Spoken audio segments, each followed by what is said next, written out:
Thermodynamics helps us understand the variation in temperature required for the thermal reduction of oxides, and to predict which element will suit as the reducing agent for a given metal oxide. The Gibbs energy is the most important thermodynamic term here. You already know that for a spontaneous reaction, the change in the Gibbs energy, delta G, must be negative. Delta G for any process at a given temperature is given by the equation delta G is equal to delta H minus T delta S, where delta H is the enthalpy change, T is the absolute temperature, and delta S is the change in entropy during the reaction. The change in the Gibbs energy when 1 gram molecule of oxygen is used to form oxides of metals can be plotted against temperature. This graphical representation is called an Ellingham diagram. These plots not only help us determine the relative ease of reducing a given metal oxide to the metal, but also to predict the feasibility of the thermal reduction of an ore. An Ellingham diagram normally consists of plots of change in the Gibbs energy versus temperature for the formation of oxides. An Ellingham diagram for oxides has several important features. Let's look at them one by one. The first feature is that the graphs for most metal-to-metal oxide reactions show a positive slope. Consider a reaction such as the formation of an oxide 2M plus O2 gives rise to MO.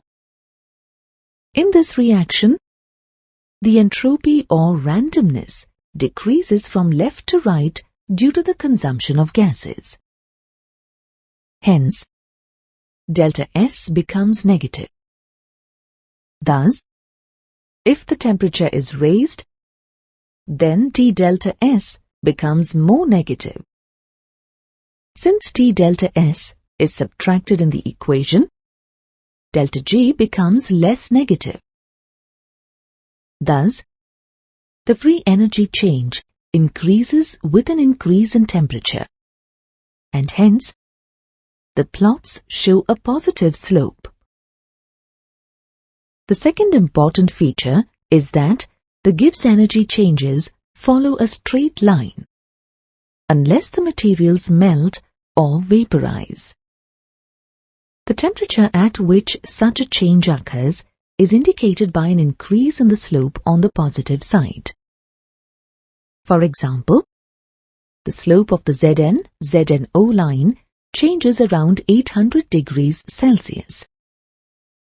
Similarly, the slope of the MG-MGO line changes around 1120 degrees Celsius. The third feature is that when the temperature is raised, a point will be reached where the graph crosses the line delta G is equal to 0. Below this temperature, the free energy of formation of the oxide is negative. So, the oxide is stable. Above this temperature, the free energy of formation of the oxide is positive. The oxide becomes unstable and will decompose into the metal and dioxygen. Another important feature is that any metal will reduce an oxide of another metal that lies above it in an Ellingham diagram. Thus, Al reduces FeO, CrO, and NiO in the well-known thermite reaction. But Al will not reduce MgO at a temperature below 1500 degrees Celsius.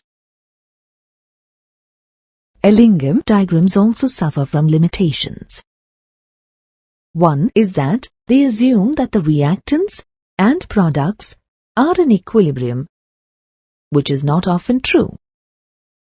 Another limitation is that Although they indicate whether a reaction can occur or not, they do not say anything about the rate of the reaction.